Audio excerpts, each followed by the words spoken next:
En ce temps-là, Jésus disait: Malheureux es-tu, Chorazine, malheureux es-tu, Bethsaïde, car si les miracles qui ont eu lieu chez vous avaient eu lieu à Tyr et à Sidon, il y a longtemps que leurs habitants auraient fait pénitence avec le sac et la cendre. D'ailleurs, Tyr et Sidon seront mieux traités que vous lors du jugement. Et toi, Capharnaüm, seras-tu élevé jusqu'au ciel? Non, jusqu'au séjour des morts tu descendras. Celui qui vous écoute m'écoute, celui qui vous rejette me rejette, et celui qui me rejette rejette celui qui m'a envoyé.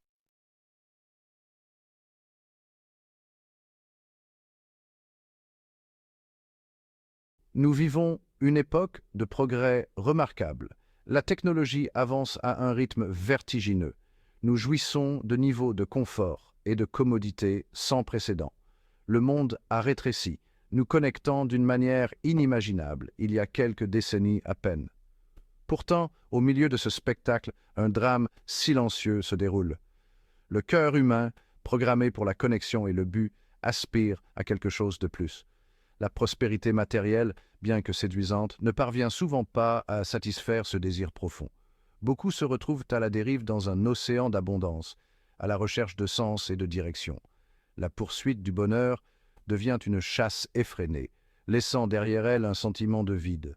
Ce paradoxe définit notre époque. Nous sommes à la fois bénis et désorientés, pris entre l'attrait du monde matériel et le désir d'épanouissement spirituel. Cette tension ne se limite pas à une culture ou à une société. C'est une expérience humaine universelle, amplifiée par les complexités de la vie moderne. Des villes animées aux campagnes paisibles, les individus sont aux prises avec cette dualité fondamentale. Nous aspirons à la sécurité financière, à la réussite professionnelle et à la reconnaissance sociale. Ces aspirations sont naturelles et souvent nécessaires. Elles alimentent notre ambition et stimulent le progrès de la société. Cependant, parallèlement à cette quête du bien-être matériel, il existe une quête parallèle, la recherche de sens et de but. Nous aspirons à comprendre notre place dans l'univers, à nous connecter à quelque chose de plus grand que nous, à trouver une paix et un épanouissement durable.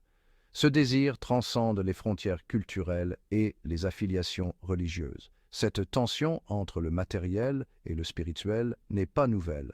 C'est un thème qui traverse toute l'histoire de l'humanité. Pourtant, à notre époque moderne, elle prend une urgence nouvelle. Le rythme rapide du changement, le bombardement constant d'informations et l'érosion des valeurs traditionnelles peuvent nous donner le sentiment d'être désemparés, à la recherche de quelque chose qui nous ancre. Dans ce paysage de recherche et de quête, l'Église s'érige comme un phare d'espoir et de guidance.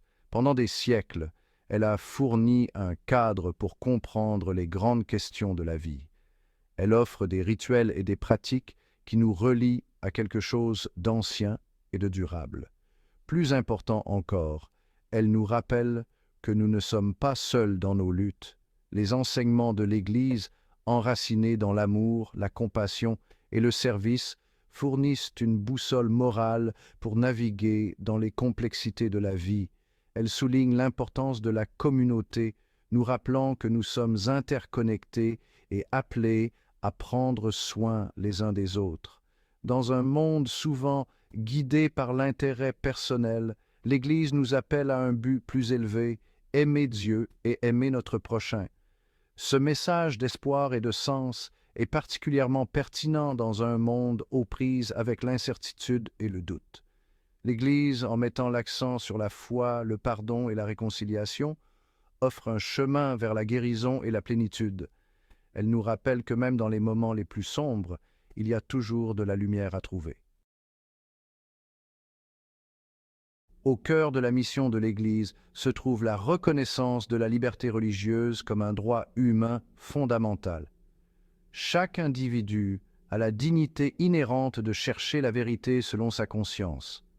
Cette liberté n'est pas seulement l'absence de coercition, c'est le droit positif de vivre sa foi ouvertement et sans crainte. Ce principe de liberté religieuse est essentiel au bien-être personnel et sociétal. Il permet aux individus de vivre authentiquement en favorisant un sentiment d'objectif et d'appartenance. Il crée un espace où des croyances et des pratiques diverses peuvent coexister pacifiquement, enrichissant ainsi la mosaïque de la société. Cependant, la liberté religieuse n'est pas un acquis. Tout au long de l'histoire, elle a été supprimée, persécutée et refusée. Aujourd'hui encore, de nombreuses personnes sont victimes de discrimination et de violence en raison de leurs croyances. C'est un rappel brutal que la lutte pour la liberté religieuse est permanente et exige une vigilance constante.